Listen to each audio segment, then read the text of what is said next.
जो आप सभी को साइंस का न्यू प्रैक्टिस सेट दिया जा रहा था उसमें हम सभी प्रैक्टिस सेट नंबर 1 कंप्लीट कर चुके थे और आज जो कवर करने वाले हैं प्रैक्टिस सेट नंबर 2 को कंप्लीट करने वाले हैं। देखिए ये आपके बिल्कुल एग्जाम पैटर्न पर दिया जा रहा है। आप सभी को पता है कि 30 मार्च से जो कि आपका एग्जाम शुरू होने वाला है, तो बिल्कुल 30 मार्च को देखते हुए ये प्रैक्टिस सेट शुरू किया गया है, तो इसे कंप्लीट आपसे जरूर कवर कीजिएगा। तो चलिए शुरू करते हैं आज के सेशन को। आज के सेशन को लाइक करके आप सभी शेयर अपने दोस्तों में जरूर कीजिएगा। आज के सेट का फर्स्ट क्वेश्चन देखिए। पहला क्वेश्चन ये बन रहा है कि ईस्ट एक सूक्ष्मजीव है जो रासायनिक अभिक्रियाओं में डैश उत्पन्न करने के लिए सरल कार्बोहाइड्रेट का उपयोग करता है। यहाँ पर सरल कार्बोहाइड्रेट की बात किया गया है, तो किसका उपयोग करता है? तो याद रखिएगा आप सभी कार्बन डाइऑक्साइड का, जो रासायनिक अभिक्रियाओं को या रासायनिक अभिक्रियाओं में कार्बन डाइऑक्साइड उत्पन्न करने के लिए हम सभी सरल कार्बोहाइड्रेट का उपयोग करते हैं, तो बी करेक्ट आंसर होगा। याद रखिएगा आप सभी। अगला क्वेश्चन देखिए, इस क्वेश्चन का आंसर कीजिएगा आप सभी। क्वेश्चन नंबर 2, अगर पीरियोडिक टेबल पढ़े होंगे तो जरूर आंसर कर लीजिएगा, अगर नहीं पता होगा तो याद जरूर कर लीजिएगा। जैसे कि आंतरिक संक्रमण धातु की दो श्रृंखला इनमें से कौन सी है? क्या कहा गया है? आंतरिक संक्रमण धातु की बात किया गया है, तो आप सभी क्या कर सकते हैं? तो ध्यान रखिएगा ऑप्शन में सी करेक्ट आंसर हो जाएगा। 4F और 5F श्रृंखला जो है ये आपका आंतरिक संक्रमण धातु की दो श्रृंखला है। जैसे कि हम सभी 4F को किस नाम से जानते हैं पता है आप सभी को? इसे लेथेनोइड कहा जाता है। ध्यान रखिएगा आप सभी, क्या कहा जाता है जी? लेथेनोइड कहा जाता है। याद रहेगा आप सभी को, लेथेनोइड के नाम से जानते हैं। अगर वहीं हम बात करें 5F श्रृंखला के बारे में, तो इसे हम सभी क्या कहते हैं? एक्टिनोइड कहा जाता है इसे। ध्यान रखिएगा आप सभी, क्या कहा जाता है?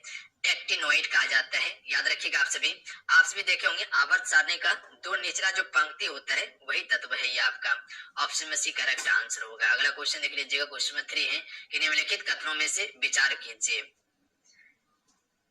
पहला ऑप्शन दिया हुआ है कि ऑटोमोबाइल और एयरक्राफ्ट में प्रयुक्त होने वाला अवयवों का निर्माण जो है कि कार्बन तंतुओं का उपयोग करके होता है। बिल्कुल सही है, ध्यान रखिएगा आप सभी।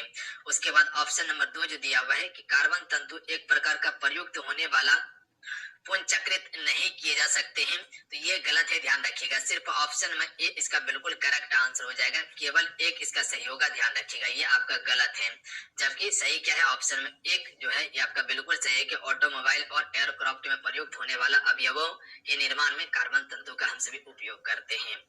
तो ज्यादा दिमाग नहीं लगाना है इस प्रकार का, हालांकि क्वेश्चन कम ही चांस से पूछा जाएगा, फिर भी नॉलेज के लिए याद रखिए, क्या दिक्कत है। अगला क्वेश्चन है कि हमारे घरों में विद्युत करंट कितना होता है? मोस्ट इंपॉर्टेंट क्वेश्चन है, याद रखिएगा। देखिए आज के इस लेक्चर में जितने भी क्वेश्चन लिया गया है वो सारे साइलेंटेड इंपॉर्टेंट क्वेश्चन है। हर क्वेश्चन को याद कीजिएगा आप सभी। तो इसका करेक्ट आंसर ऑप्शन में हो जाएगा 220 वोल्ट एसी होता है। ध्यान रखिएगा, डीसी नहीं होता है, याद रखिएगा एसी। डीसी आप सभी क्या देखते हैं? जो आप सभी बैटरा से जो डायरेक्ट आपको करंट मिलता है वो डीसी मिलता है, ध्यान रखिएगा। पर आप जो बिजली लेते हैं वो आपका एसी वोल्ट मिलता है जो कि 220 वोल्ट का होता है। अगर क्वेश्चन आपसे से पूछा जाए कि घरों में जो बिजली जो आप सभी सर्किट जो सप्लाई करते हैं, बिजली जो सप्लाई करते हैं वो किस श्रेणी में जुड़ा होता है, तो ध्यान रखिएगा वो आपका समांतर श्रेणी में जुड़ा होता है। याद रखिएगा, जो वायरिंग आपका होता है वो समांतर श्रेणी में होता है। याद रहेगा आप सभी को। अच्छा, आप सभी एक क्वेश्चन का आंसर कीजिएगा कि जो अर्थिंग दिया जाता है यानी अर्थ दिया जाता है ये किस लिए दिया जाता है? एक क्वेश्चन पूछा गया था कि अर्थ का क्या उपयोग है, तो ध्यान रखिएगा वो सुरक्षा प्रदान करता है। निम्नलिखित में से कौन सा विकल्प पौधों की रूपांतरण जड़ों का एक युग्म है? इनमें से पौधों का रूपांतरण एक जड़ों का युग्म कौन सा है? क्या लगता है? प्याज या सलजम, या सलजम या गाजर, या गाजर या आलू? तो प्याज आप सभी को पता है ये जड़ नहीं है, आलू भी जड़ नहीं है। ध्यान रखिएगा आप सभी, आलू सब कंद का उदाहरण है, तो याद रखिएगा बी करेक्ट आंसर हो जाएगा। सलजम और गाजर जो है ये दोनों जड़ का उदाहरण है। ऑप्शन में बी बिल्कुल करेक्ट आंसर होगा। गाजर जो होता है ना, ये जो रूपांतरण होता है ये आपका शंकुआकार जड़ का रूपांतरण होता है, जबकि आप सलजम को जो देखते हैं ये कुंभी रूपी जड़ का रूपांतरण है सलजम। अगला क्वेश्चन देख लीजिएगा, किसकी कमी के कारण जो है कि फल जो है कि चटकता या फटता है? बोरॉन की कमी के कारण। ध्यान रखिएगा आप सभी, बोरॉन की कमी के कारण जो है कि फल क्या होता है? चटकता है या फटता है। Option number B correct answer होगा। अगला क्वेश्चन देख लीजिएगा, पादपों में लचीलापन डैश नामक उत्तक के कारण होता है। जो पादप में आप लचीलापन जो देखते हैं ये किस उत्तक के कारण होता है? कॉलेन कैमा के कारण होता है। सी राइट आंसर होगा। ध्यान रखिएगा आप सभी। किसके कारण होता है जी? कोलेन कैमा के कारण जो है कि लचीलापन आपको देखने के लिए मिलता है। याद रखिएगा आप सभी, सी करेक्ट आंसर होगा। अगला क्वेश्चन देख लीजिएगा। क्वेश्चन है कि पौधे में जाइलम परिवहन के लिए जिम्मेदार होता है। यहाँ पर जाइलम की बात किया गया है, तो एक जाइलम एक फ्लोएम होता है। तो जाइलम का काम होता है पानी का परिवहन करना, ध्यान रखिएगा, यानी कि जल का परिवहन करना होता है। जबकि भोजन का काम क्या होता है? तो भोजन जो फ्लोएम होता है वो भोजन का परिवहन करता है, ध्यान रखिएगा आप सभी। याद रहेगा आप सभी को। भोजन क्या करता है? पत्ती से निर्माण होता है, उसके बाद पूरा वृक्ष में फैलाने का काम किसका होता है? फ्लोएम का। जबकि जाइलम का काम क्या होता है कि जड़ से यानी कि जमीन के अंदर से पानी को लेना, उसके बाद जो है कि पत्ती तक पहुंचाना, ये जाइलम का काम होता है। अगला क्वेश्चन देख लीजिएगा। निम्नलिखित में से कौन सा तत्व मेंडलीव की आवर्त सारणी का अंतिम तत्व था? मेंडलीव की आवर्त सारणी का अंतिम तत्व की बात किया गया है। आप सभी, अगर क्वेश्चन आपसे से पूछ लिया जाए कि कौन सा तत्व मेंडलीव के आवर्त सारणी का अंतिम तत्व था, तो यूरेनियम था। ध्यान रखेंगे आप सभी, सी बिल्कुल करेक्ट आंसर हो जाएगा। अच्छा, अगर क्वेश्चन पूछा जाए कि यूरेनियम का जो है आवर्त सारणी में क्रम कितना था, तो ध्यान रखिएगा ये 63वां तत्व था।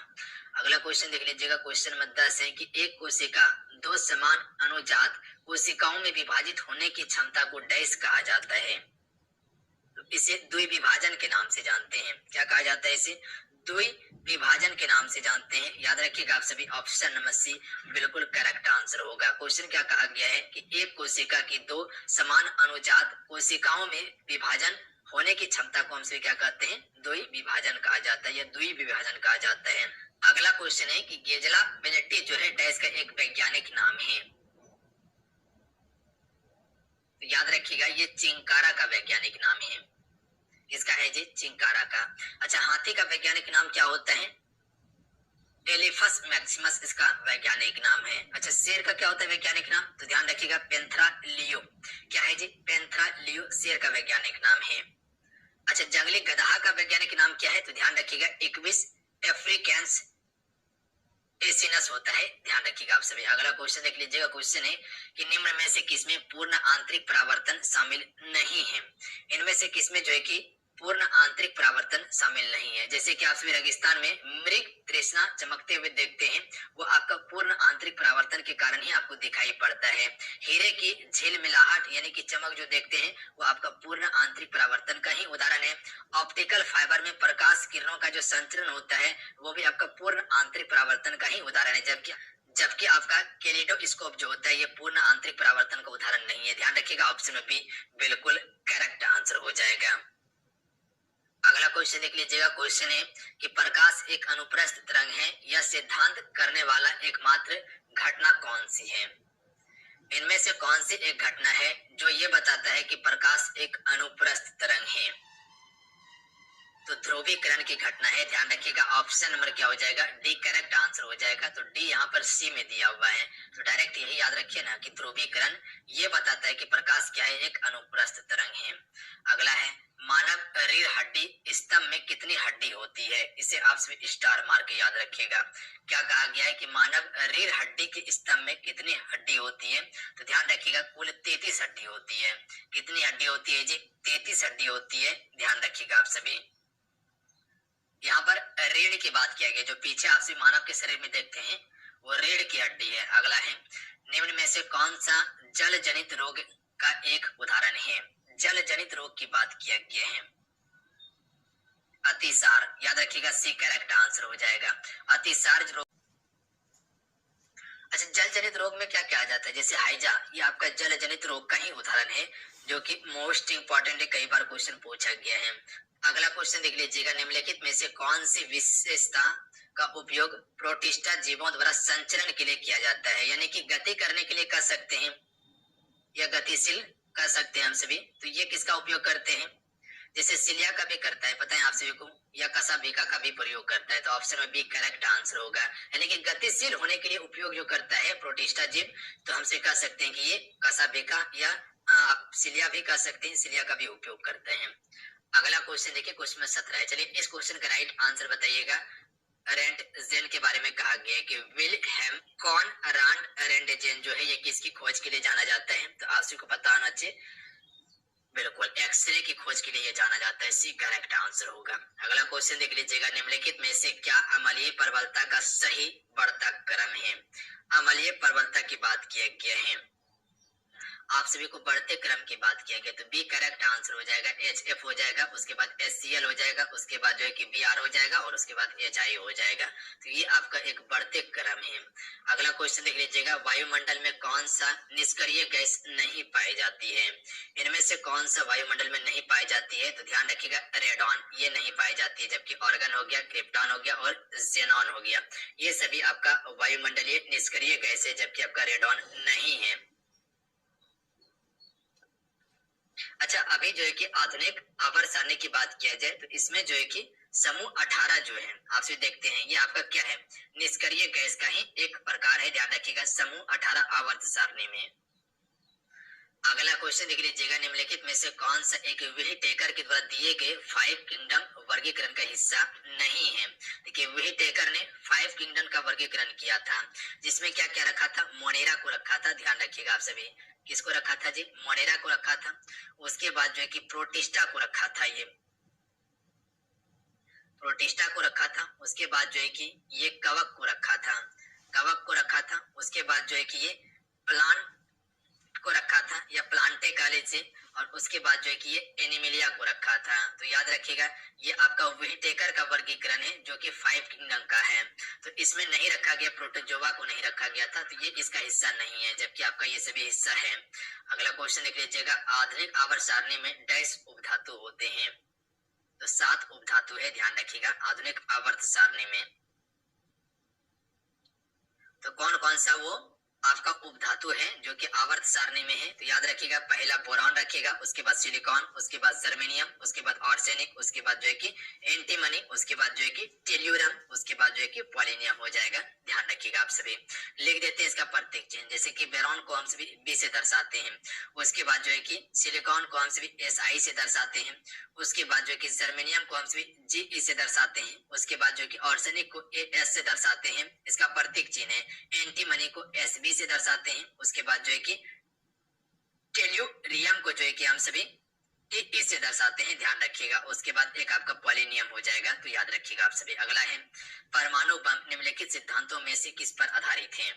देखिए, परमाणु बम जो होता है वो नाभिकीय विखंडन पर कार्य करता है, जबकि हाइड्रोजन बम जो होता है वो नाभिकीय संलयन पर कार्य करता है।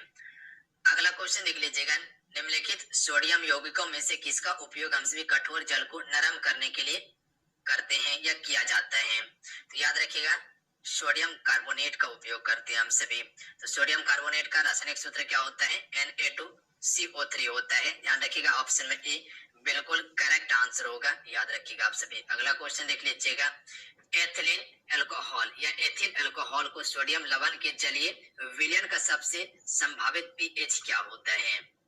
अगला है, एथिल अल्कोहल के सोडियम विलयन के जलीय विलयन का सबसे संभावित पीएच क्या होता है? बिल्कुल 7 होता है, ध्यान रखिएगा आप सभी। कितना होता है जी? 7 होता है, याद रखिएगा आप सभी। अगर क्वेश्चन पूछा जाए कि एथिल अल्कोहल का सोडियम लवण का जलीय विलयन का सबसे संभावित पीएच कितना है? तो 7 है। अगला है, समतल दर्पण द्वारा निर्मित प्रतिबिंब सदैव जो होता है वो कैसा होता है? देखिए, समतल दर्पण में हमेशा आभासी होता है और सीधा बनता है प्रतिबिंब, याद रखिएगा आप सभी। अगर क्वेश्चन पूछा जाए समतल दर्पण के बारे में तो इसमें हमेशा क्या होता है? आभासी होता है और सीधा होता है, ध्यान रखिएगा आप सभी। अगला क्वेश्चन देख लीजिएगा, निम्नलिखित में से किस उत्तक में मृत कोशिकाएं होती हैं? देखिए, मृत कोशिका की बात किया गया है, तो किस उत्तक में मृत कोशिका होती है? याद रखिएगा आप सभी, स्क्लेरन कायमा में जो है कि फ्रेंड इसमें मृत कोशिका होती है, ऑप्शन में एक करेक्ट आंसर हो जाएगा। जबकि आपका कोलेन कायमा में क्या होता है? जीवित कोशिका होता है। उपकला उत्तक में भी जीवित कोशिका होता है और प्रेन कायमा में भी जीवित कोशिका होता है, याद रखिएगा आप सभी। तो ऑप्शन में ए इसका बिल्कुल करेक्ट आंसर होगा। अगला क्वेश्चन देख लीजिएगा, गति का पहला समीकरण किसके बीच का संबंध को दर्शाता है? तो वेग और समय के बीच के संबंध को दर्शाता है गति का पहला समीकरण, ध्यान रखिएगा। गति का पहला समीकरण क्या होता है? तो याद रखिएगा आप सभी, क्वेश्चन अगर पूछा जाए तो ध्यान रखिएगा, वेग बराबर हो जाएगा u प्लस AT हो जाएगा, ध्यान रखिएगा, ये इसका फॉर्मूला है, ध्यान रखिएगा आप सभी। बी क्या होता है, अंतिम वेग होता है। वहीं पर यू की बात किया जाए तो प्रारंभिक वेग है, और ए क्या होता है आपका त्वरण होता है, और टी क्या होता है समय होता है। तो फिर से समझ लीजिए, वेग की अगर बात किया जाए तो ये आपका क्या हो जाएगा, अंतिम वेग हो जाएगा v बराबर। तो इसमें क्या हो जाएगा, u आपका क्या है, प्रारंभिक वेग है u, और उसके बाद जो है कि आपका a क्या है, त्वरण है, और उसके बाद जो है कि t आपका क्या है, तो ये आपका समय को बताता है। अगला क्वेश्चन है, इलेक्ट्रिक रूफ हीटर के कॉइल को डैश कहा जाता है। तो इसे हमसे क्या कहते हैं, एलिमेंट कहते हैं, ध्यान रखिएगा। तो इलेक्ट्रिक रूफ हीटर के कॉइल को हम सभी एलिमेंट के रूप में जानते हैं। अच्छा, इलेक्ट्रिक हीटर जो बना होता है वो किसका बना होता है, नाइक्रोम का बना होता है, ध्यान रखिएगा, क्वेश्चन पूछा जाता है। अगला है, एलिसा एक प्रकार का डैश है। तो एलिसा क्या है, एक प्रकार का। तो right answer option number D हो जाएगा। एड्स टेस्ट के लिए हम सभी एलिसा का उपयोग करते हैं, ध्यान रखिएगा आप सभी। अच्छा, एड्स जो होता है ये एचआईवी के कारण भी फैलता है, या सिंपल भाषा में ये समझिए आप सभी, कभी कभी ऑप्शन में दिया जाता है शारीरिक संबंध के कारण भी आपका एड्स रोग फैलता है, ध्यान रखिएगा आप सभी। अगला है, निम्नलिखित में से कौन सी हड्डी पैरों में स्थित नहीं होती है। तो राइट आंसर ऑप्शन में जाएगा कार्पल्स, या इसे हम सभी कार्पल हड्डी भी कहते हैं, जो कि ये पैर में नहीं बल्कि ये आपका कलाई की हड्डी होता है, ध्यान रखिएगा।